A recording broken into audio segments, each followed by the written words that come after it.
여러분 안녕하십니까? 의료영상 수업을 시작하도록 하겠습니다. 지난 시간부터 저희는 디퓨전 웨이티드 MR 이미지에서 트랙토그래피라는 것에 대해서 살펴보고 있습니다.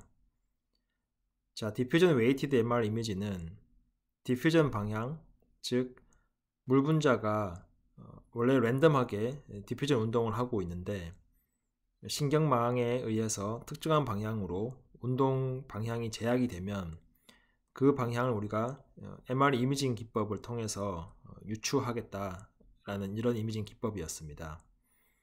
그래서 기본적으로 3차원 복셀에서 텐서라는 것을 피팅을 또는 수학적으로 모델링을 하게 되고요.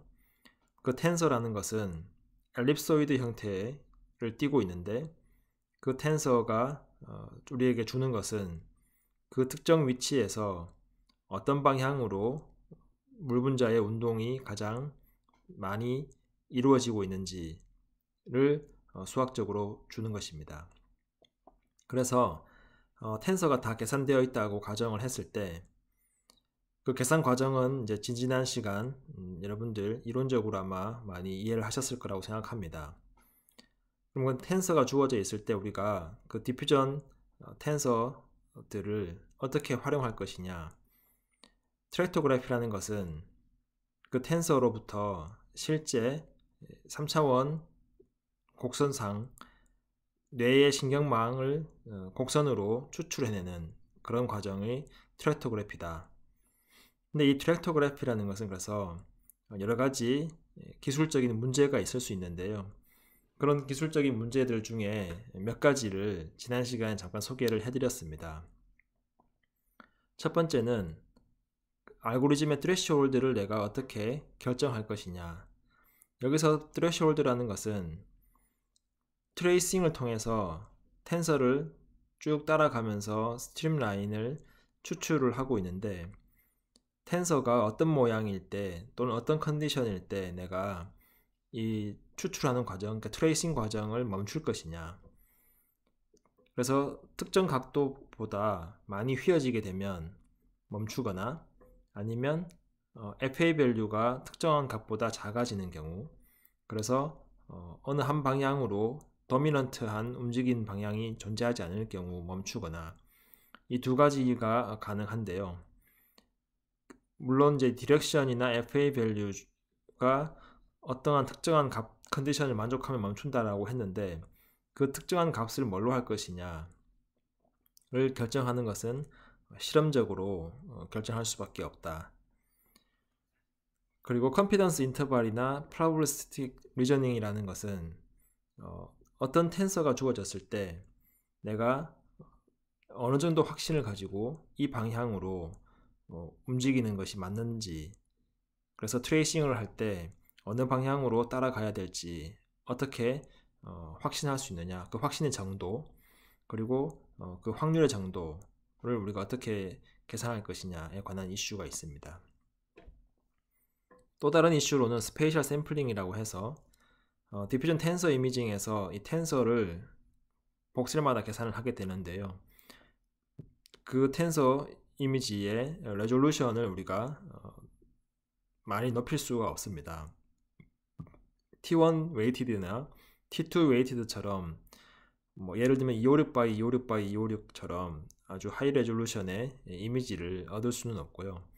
굉장히 로우 레졸루션의 이미지를 얻을 수밖에 없는데, 그래서 이 샘플 자체가, 텐서의 샘플 자체가 그냥 스파스하다. 그렇지만 이제 신경망 자체는 굉장히 파인하기 때문에 어떻게 이 로우 레졸루션의 텐서 이미지로부터 하이 레졸루션의 신경망 방향을 우리가 유추할 수 있느냐. 결국 인터폴레이션이라는 기법을 통해서 중간중간 비어있는 곳들은 주위에 있는 텐서로부터 만들어낼 수밖에 없는데요. 그 과정에서 반드시 근사하는, 그러니까 어프락시메이션이 이루어질 수밖에 없다. 지난 시간에 잠깐 말씀드렸지만 디퓨전 웨이티드 이미지 같은 경우 노이즈가 많고 디스토션이 있기 때문에 항상 이 T1 같은 이미지로 코레지스트레이션을 통해서 이 개체마다 다르거나 아니면 이미지의 노이즈, 디스토션의 문제를 해결할 수밖에 없다. 그리고 이 모든 것이 다 추론 과정을 통해서 이루어지는 수학적인 기법이기 때문에 실제 신경과학적인 측면에서 신경망이 정말 그 방향으로 놓여 있는지에 대한 검증이 반드시 필요하다. 지난 시간에 잠깐 소개해드렸던 트랙토그래피 방법으로 디터미니스틱 트랙토그래피가 있었습니다. 그래서 이 트랙토그래피 방법을 크게 디터미니스틱 방법과 프로바빌리스틱 방법으로 나누어서 보면 지난 시간에 설명했던 것은 디터미니스틱 방법의 가장 대표적인 이 팩트 알고리즘, 그래서 FACT, Five Assignment by Continuous Tracking이라는 알고리즘이었고요. 이번 시간에는 주로 프로바빌리스틱 트랙토그래피에 대해서 살펴보도록 하겠습니다. 이 디터미니스틱 트랙토그래피의 가장 큰 특징은 예를 들면 이 위치에서 텐서가 있으면 그 텐서의 메이저 방향이 하나 존재하게 되고 우리가 그걸 이제 PDD라고 했습니다. Principal Direction, Diffusion Direction. 그 메이저 디렉션으로 따라가다가 바운더리를 만나면 이 위치가 되죠. 바운더리를 만나면 주위 텐서의 모양을 인터폴레이션 해서 새로운 텐서를 만들게 되고 또 다시 그 한 방향을 따라가게 되고 바운더리를 만나면 또 주위 텐서를 인터폴레이션 해서 텐서를 만들고 따라가고 바운더리에서 텐서 만들고 따라가고 이런 식으로 계속 과정을 반복합니다. 그러면 실제 이 텐서가 놓여져 있는 이 방향 또는 이제 3차원 곡선을 우리가 이 연속된 선형의 라인 세그먼트의 합으로 트레이싱을 해내는 과정이 되겠습니다. 이 팩트 알고리즘보다 좀 더 간단한 방법이 커넥트 벅셀이라는 방법이 있었는데 그거는 이제 벅셀을 연결하는 방법이었고 그 한계점이 많았죠. 그래서 그걸 극복하는 것이 이 팩트 알고리즘이었습니다. 그래서 지난 시간에 요 내용을 했었고요. 이번 시간에는 디터미니스틱 트랙토그래피, 디터미니스틱한 방법과 어떻게 보면 약간 정반대의 어프로치를 설명드리도록 하겠습니다. 그래서 프로바빌리스틱 트랙토그래피인데요. 디터미니스틱 트랙토그래피와 프로바빌리스틱 트랙토그래피의 가장 큰 차이점은 디터미니스틱 방법의 경우에는 어떤 한 위치에서 텐서가 주어져 있으면 예를 들면 이 위치에서 텐서가 엘립소이드가 이런 모양으로 존재하고 있다 라고 가정을 하면 그럼 우리가 잘 알고 있는 것이 이 엘립소이드의 모양을 보고 가장 긴 축, 이게 이제 람다 1의 방향이죠. 이게 PDD가 지난 시간에 설명보면 PDD가 됩니다. 이 메이저 프린시플 디퓨전 디렉션 한 방향으로만 트레이싱을 합니다. 그래서 한 방향에 거의 모든 확률을 다 거는 거죠. 그래서 이 한 방향으로만 움직인다 라고 가정을 하고 이 방향을 따라서 트레이싱을 하는 것이 디터미니스틱 방법이고요. 그래서 여기 나오는 요 왼쪽의 그래프는 요 특정한 방향으로 여기 중간에라고 치면 특정한 방향으로 움직일 확률이 1이고 얘가 이제 확률이 1이고 나머지는 다 제로다. 그래서 나머지 방향으로는 전혀 고려하지 않는다. 딱 한 방향만 내가 따라가는 그런 이제 방식이 되겠습니다. 그와는 반대로 프로바빌리스틱 메소드는 확률적인 방법이죠. 말 그대로 이 위치에서 텐서가 이렇게 존재하더라도 물론 이 PDD 방향으로 가장 많은 움직이는 확률이 커지겠지만 이 방향이 아닌 이 방향 인접한 어느 방향으로 어느 정도는 확률적으로 트레이스 할 가능성이 있다 라고 열어놓는 방법이 되겠습니다. 그래서 PDD 방향으로 가장 높은 확률로 트레이싱 되겠지만 그 인접한 방향으로도 어느 정도 확률로 이렇게 트레이싱을 하는 그런 방법이 바로 이 프로바빌리스틱 메소드입니다. 그래서 이 프로바빌리스틱 메소드는 기본적으로 여기 보시는 것처럼 어느 정도의 uncertainty, 불확실성이죠.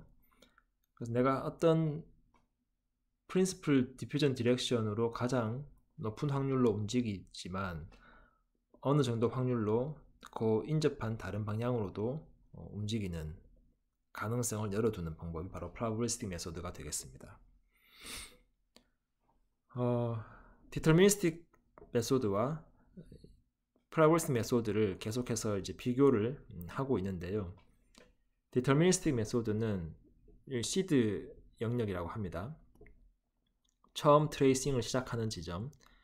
그래서 이 시드 영역에서 시작을 하면 앞에서 설명드린 것처럼 PDD 방향 한 방향으로만 계속해서 트레이싱을 하기 때문에 여기에서 한 방향으로 가고 다시 여기에서 한 방향으로 가고 여기에서 다시 한 방향 해서 한 방향 이런 식으로 계속해서 연속적으로 트레이싱을 하게 되면 결국 이렇게 쭉 하나의 긴 곡선이 추출되게 되는 방법입니다. 그래서 여기 나오는 것처럼 시드 하나에 최종적으로 우리가 얻게 되는 아웃풋은 하나의 스트림라인이 됩니다. 왜냐하면 매 순간 한 방향으로만 트레이싱을 하기 때문에 최종적으로 시드 하나에 대해서는 3차원 곡선 스트림라인 하나가 얻어지게 되는 방법이 바로 deterministic 트랙터그래피입니다. 이와는 반대로 probabilistic 트랙터그래피는 시드 위치가 주어지면 물론 이 시드 위치에서 여러 방향을 고려하지만 한순간에는 한 방향 확률적으로 어느 정도 값을 가지고 결정을 하게 되겠죠. 그래서 확률적으로 예를 들면 이 방향으로 갔으면 이 위치에서도 확률적으로 하나의 위치로 따라가고 근데 여기서 제가 하나의 위치로 따라간다고 하지만 그 프린시플 디퓨전 디렉션 그 방향이 결정이 돼서 가는 건 아니고 확률적으로 오픈된 상태로 물론 여기에서 이 위치에서 이 모든 방향으로 따라갈 수 있지만 확률적으로 샘플링을 하는 과정에서 선택될 확률은 다르게 되는 거죠. 방향에 따라서 PDD가 가장 확률이 높고 그 인접한 방향으로는 확률이 낮아지는 그런 형태를 띠잖아요. 여기 앞에서 보시는 것처럼 요 PDD가 가장 확률이 높고 요 위치는 확률이 조금씩 떨어지죠.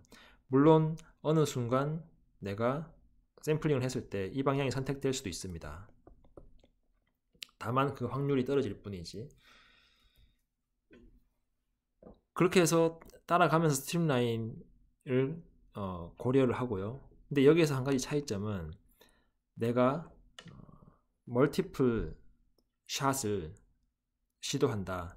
즉 디터미니스틱 트랙토그래피 같은 경우에는 한 방향으로만 따라가기 때문에 한 시드 복셀에서 하나씩만 계속해서 따라가는 방향을 취하는 반면 이 프라이오리스틱 트랙토그래피는 한 시드 복셀에서 한 번 샘플링을 해서 쭉 따라가고 또 같은 시드 복셀에서 또 다시 샘플링을 해서 쭉 따라가고 또 같은 시드 복셀에서 또 샘플링해서 쭉 따라가고 그러니까 샘플링을 매번 하는데 그 샘플링에서 선택될 확률은 각각 위치에서 그 텐서에 의해서 확률이 주어지고요. 이런 식으로 샘플을 굉장히 많이 하게 됩니다. 예를 들면 뭐 한 1000번 정도 샘플링을 해서 그러면 1000번 정도 샘플링을 하면서 트레이싱을 계속하면 결국 어떤 특정한 하나의 시드 복셀에서 특정한 다른 위치까지 여기 위치라고 치면 특정한 다른 위치 타겟 위치까지 스트림라인이 연결될 확률을 계산할 수 있는 거죠. 1000번 내가 샘플링을 1000번 이니시에이션을 해서 트레이싱을 하면 이 타겟 영역까지 몇 번 도달할 것이냐 라는 형태의 확률 값이 나오게 되는 거죠. 그래서 프로그레시브 트랙토그래피의 최종 아웃풋은 어떤 특정한 시드 복셀에서 특정한 다른 위치까지 연결이 되어질 확률이 구해집니다. 자, 디터미니스틱 트랙토그래피의 최종 아웃풋은 특정 시드 복셀에서 시작을 하면 실제 3차원 곡선 형태의 스트림라인이 구해지죠. 반면 프로그레시브 트랙토그래피는 실제 시드 복셀에서 시작을 하면 다른 특정 위치까지 얼마나 높은 확률로 거기까지 연결될 것이냐 스트림라인으로 그 확률이 나온다. 이 차이를 여러분들이 잘 기억을 하셔야 되겠습니다. 그래서 최종 아웃풋 결과물을 여기서 이제 보여드리고 있는데요. 예를 들면 내가 이 영역에서 시드 복셀, 여러 시드 복셀을 두고, 시드 리전이죠. 그래서 그 시드 리전에서 시작을 해서 트레이싱을 다 했다. 그러면 이제 시드 복셀 하나마다 스트림라인이 하나씩 나오니까 이렇게 3차원 곡선들이 이렇게 쭉 뽑아져 나옵니다. 그냥 직관적이죠. 디터미니스틱 디렉토그래피는. 왜냐하면은 실제로 우리가 뽑고 싶은 또는 추출하고자 하는 그런 신경망을 시드 복셀 하나당 하나의 스트림라인 형태로, 곡선 형태로 뽑아줍니다. 그러다 보니까 실제로 신경망이 저렇게 놓여져 있겠구나, 또는 이제 저런 모습을 3차원으로 가시화할 수 있는 그런 형태이다 보니 그냥 직관적으로 결과물을 우리가 볼 수가 있습니다. 반면 프로바빌리스틱 디렉토그래피는 아까 말씀드린 것처럼, 예를 들면 여기가 시드 영역이었으면 이 시드 영역에서 나머지 특정한 위치로의 연결될 확률 값이 계산되는 거잖아요. 그래서 그 확률 값을 이 복셀별로 컬러로 매핑해 보면 이렇게 나옵니다. 예를 들면 붉은색이 확률이 높은 거고, 노란색, 그 다음에 초록색으로 갈수록 확률이 낮아진다. 물론 이 시드 영역에서, 여기가 이제 시드 영역이라고 치면요, 중간에 있는 여기 시드 영역에서 이런 특정한 위치로는 흰색이 나오게 되고, 이 흰색이 나온다는 얘기는 이 위치에서 요 복셀까지는 스트림라인이 연결될 확률이 굉장히 낮다. 근데 요 위치까지는 확률이 되게 높다 라는 것을 이제 색깔로 표시해 주는 그런 방식이 되겠습니다.